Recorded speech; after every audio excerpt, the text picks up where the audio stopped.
அனைவருக்கும் வணக்கம். ரிஷபராசிக்காரர்களுக்கு எண்ணி 7 நாட்களில் இது நிச்சயம் நடக்கும். ரிஷபராசிக்காரர்கள் உயர்ந்த இடத்தை நோக்கி விருப்பங்கள் நிறைவேறக்கூடிய ஒரு சிறப்பான தருணமாக அமைவதற்கான சூழல் எந்தெந்த நிகழ்வுகளில் கிடைக்கப் போகின்றன, கிரகநிலைகள் தெள்ளத் தெளிவாக துல்லியமாக எதை உறுதிப்படுத்துகிறது, ரிஷபராசிக்காரர்களுடைய விருப்பங்கள் நிறைவேறக்கூடிய வகையில் எண்ணி 7 நாட்களுக்குள் நடைபெறக்கூடிய அதிரடியான மாறுதல்கள் என்ன என்பதை ஆராய்ந்து பார்க்கும்போது இந்த வீடியோ பதிவை நீங்கள் பார்க்கிறீர்கள் என்றால் நிச்சயமாக எண்ணி 7 நாட்களுக்குள் நீங்கள் எதிர்பார்க்கக்கூடிய நல்ல வாய்ப்பு உங்களை தேடி வருவதற்கான சாத்தியக்கூறுகள் நிச்சயமாக உண்டு. அதோடு மட்டுமல்லாது உங்களுடைய இலக்கு என்பது உயர்ந்த இலக்காக இருக்க வேண்டும். உடனடியாக எட்டி பிடிக்கக்கூடிய இலக்காக இருக்கக்கூடாது. அந்த இலக்கை நிர்ணயம் செய்வதில் ஒரே அடியாக ஏணியில் எப்படி ஏறுகிறோமோ அதே போன்று இருக்க வேண்டும். ஒரு அடியாக இருக்கக்கூடாது. ஒவ்வொரு அடியாக உங்களுடைய உயர்வு மிக பெரிய அளவில் வளர்ச்சி நிறைந்தவையாக மாற்றிக்கொள்வதற்கான சந்தர்ப்பத்தை ஏற்படுத்த வேண்டும்.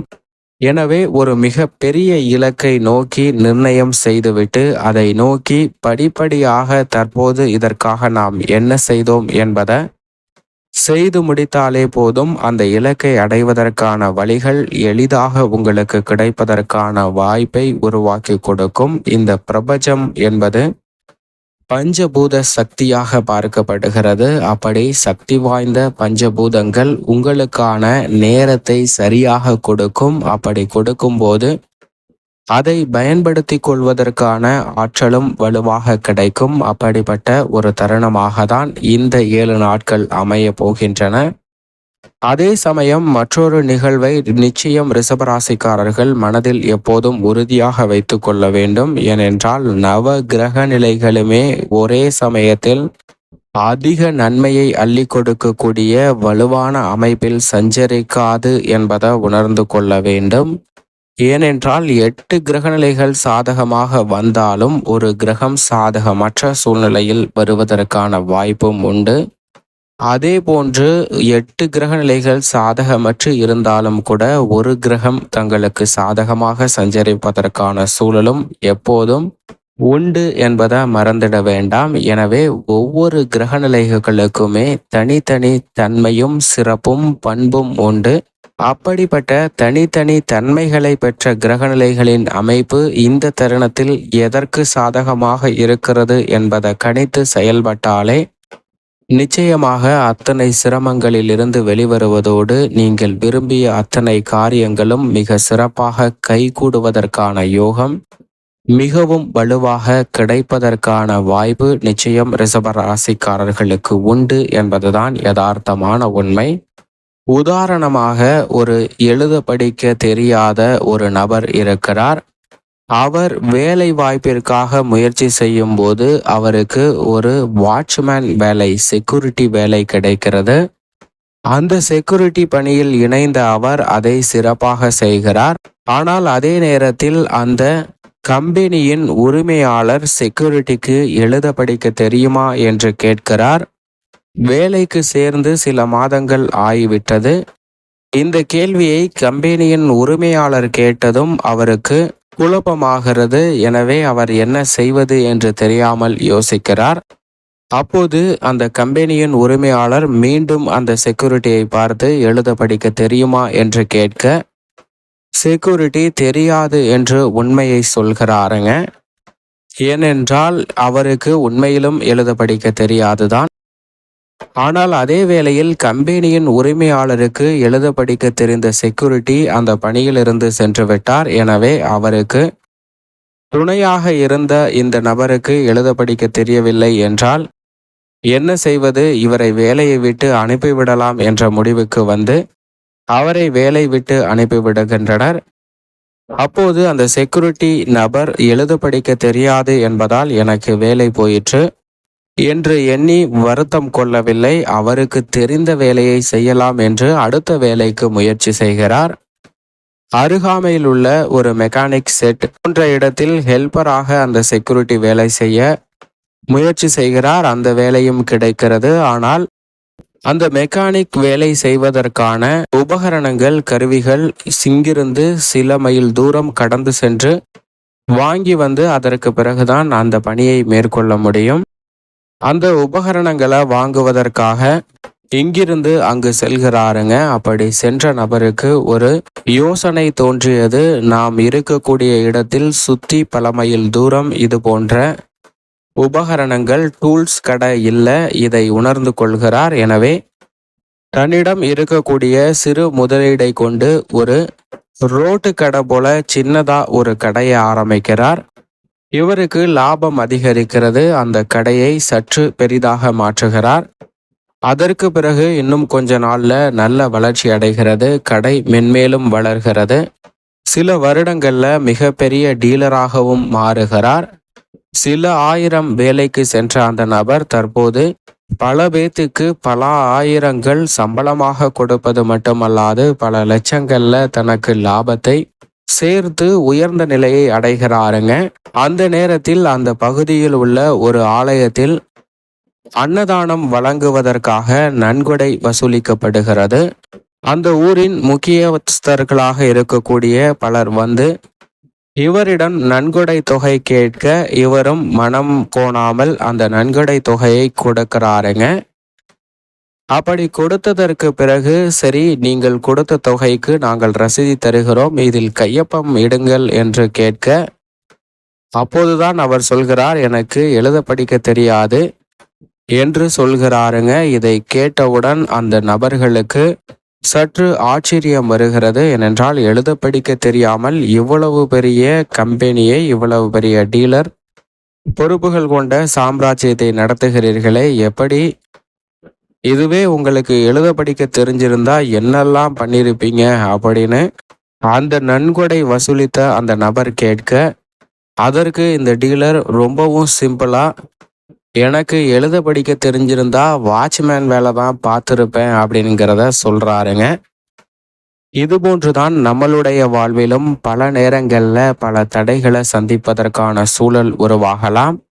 அதற்கு காரணம் அந்த கிரகநிலைகளின் அமைப்பு சாதகமற்றும் இருக்கலாம், அல்லது அதற்கு சாதகமல்ல மற்ற கிரகநிலைகள் வலுவாக சஞ்சரிக்கும் போது கூட சில சிரமங்களை வரலாம். வேலை இழந்தவுடன் வேலை பறி போயிடுச்சு, வருமானம் தடைபட்டுருச்சு, அடுத்து என்ன செய்ய போகிறோமோ என்ற கவலையும் குழப்பமும் அதிகமாகும். அதன் காரணமாகவே பல பிரச்சனைகளை சந்திக்கக்கூடிய நபர்களையும் நாம் பார்க்கிறோம்.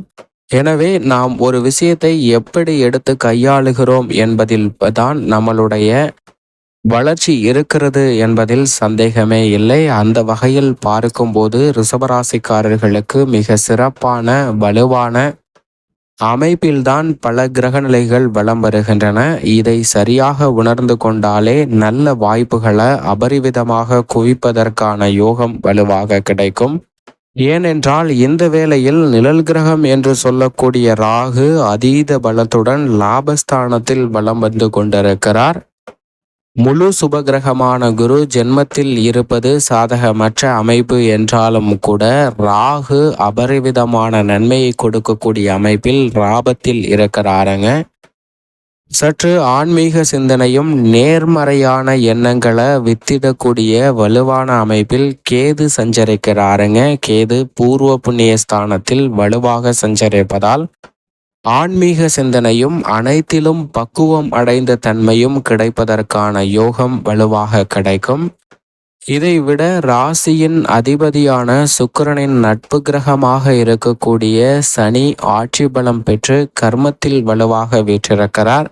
தற்போது வக்ரமடைந்திருந்தாலும் கூட ரிஷபராசிக்காரர்களுக்கு நல்ல பலன்களை வலுவாக கொடுக்கக்கூடிய அமைப்பில்தான் வலம் வந்து கொண்டிருக்கிறார். இன்னும் எண்ணி ஒரு வருடத்திற்குள் லாபஸ்தானத்தில் வலுவாக அமரப்போகிறாருங்க. எனவே சனியின் அமைப்பு என்பது ரிஷபராசிக்காரர்களுக்கு இந்த தருணத்தில் உச்சபட்ச வளர்ச்சியை ஏற்படுத்தி கொடுக்கக்கூடிய அமைப்பில் வலம் வரக்கூடிய ஒரு தருணமாக பார்க்கப்படுகிறது. எனவேதான் எண்ணி 7 நாட்களுக்குள் எதிர்பார்க்கக்கூடிய பல வாய்ப்புகளும் நீண்ட நாட்களாக விரும்பக்கூடிய பல நன்மை நிறைந்த நிகழ்வுகளையும் சந்திப்பதற்கான முதன்மையான யோகம் இந்த தருணத்தில் நிச்சயம் ரிஷபராசிக்காரர்களுக்கு உண்டு.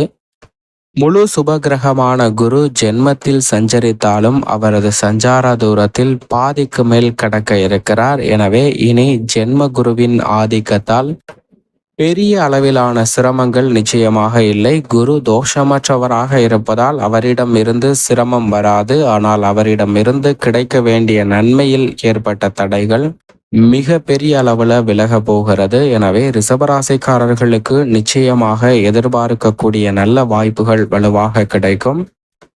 இல்லத்தில் பல்வேறு வகையான சுப நிகழ்வுகளை இனிமையாக சந்திப்பதற்கான யோகம் வலுவாக கிடைக்குங்க. திருமணம், காதுகுத்து, வளகாப்பு, புதுமனை புகுதல் மற்றும் பல எதிர்பார்க்கக்கூடிய நல்ல சுப நிகழ்வுகள் மிக சிறப்பாக அமையும். அதைவிட ராகு லாபத்தில் இருப்பதால் உத்தியோக ரீதியாக எதிர்பார்க்கக்கூடிய வளர்ச்சி நிறைந்த விஷயங்கள் மிக சிறப்பாக அமைவதற்கான யோகம் உண்டு. தொழில்துறையிலும் வியக்கத்தக்க வகையில் நீண்ட நாட்களாக எதிர்பார்க்கக்கூடிய பல நன்மை நிறைந்த செய்திகள் நிச்சயமாக இந்த தருணத்தில் உங்களை தேடி வருவதற்கான யோகம் உண்டு.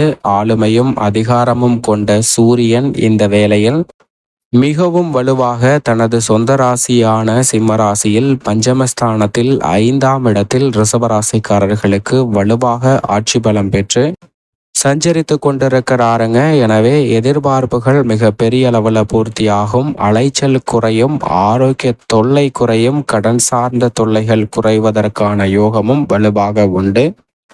சந்திரனும் பெரும்பாலும் சாதகமாகவே வலம் வருகிறார். நன்மை நிறைந்த வெற்றி வாய்ப்புகள் மிக வலுவாக கிடைக்கும். வித்யாகாரகரான புதனும் மிக விரைவில் ஆட்சி பலமும் உச்சமும் பெற்று சஞ்சரிக்க போகிறாருங்க. வித்யாகாரகரான புதன் ராசியின் அதிபதியான சுக்கிரனை நட்பு கிரகமாக பார்க்கிறாருங்க. ராசிக்கு சகாயமானவராக இருக்கக்கூடிய புதனின் உச்சம் மிக பெரிய அளவில் அதிரடியான வளர்ச்சியை பெற்றுத்தரக்கூடிய சிறப்பான அமைப்பாக நிச்சயமாக பார்க்கப்படுகிறது. அதே சமயம் சூரியன் ஆட்சி பலம் பெற்று சஞ்சரித்து பின்னர் வலுவாக வித்யாகாரகரான புதனுடன் இணைந்து புத ஆதித்ய யோகத்தை வலுவாக கொடுக்க போகிறாருங்க. எனவே பல வகையில நல்ல வாய்ப்புகள் நிச்சயம் ரிஷபராசிக்காரர்களுக்கு உண்டு. ராசியின் அதிபதியான சுக்கிரன் உச்ச பலத்துடன் மற்றொரு ராசியாக இருக்கக்கூடிய துலாம் ராசியில் மிக விரைவில் ஆட்சி பலம் பெறப்போகிறார். எனவே அவருடைய மாறுதல் என்பது பொருளாதார ரீதியாக வளர்ச்சியை ஏற்படுத்தி கொடுக்கக்கூடிய வகையில் அமைவதற்கான சூழலை நிச்சயமாக உருவாக்கி கொடுக்கிறது. செவ்வாயும் பெரும்பாலும் சாதகமாக தனஸ்தானத்தை வலு சேர்க்கிறார். எனவே இந்த வேளையில் அசையும் அசையா சொத்துக்கள் வாங்குவதற்கான யோகமும் வலுவாக கிடைக்கிறது. சுக்கிரனின் ஆட்சி பலத்தின் காரணமாக கலைத்துறை மற்றும் அரசியல் சார்ந்த பணிகளில் அசூர வளர்ச்சியை நிறைவாக சந்திப்பதற்கான முதன்மையான யோகமும் கிடைக்கிறது இந்த தருணத்தில் ரிஷபராசிக்காரர்களுக்கு. மேலும் இந்த தருணத்தை சாதகமாக மாற்றிக்கொள்ள நிச்சயமாக ரிஷபராசிக்காரர்கள் தினமும் மாலை வேளையில் இல்லத்தில் தீபம் ஏற்றி இறை வழிபாட்டை மேற்கொள்ளுங்கள். நேர்மறையான சிந்தனையுடன் வழிபாட்டை மேற்கொள்ளுங்கள். நல்ல பலன்கள், நன்மைகள் உங்களுடைய வாழ்வில் நிறைவாக கிடைப்பதற்கான யோகம் உருவாகும்.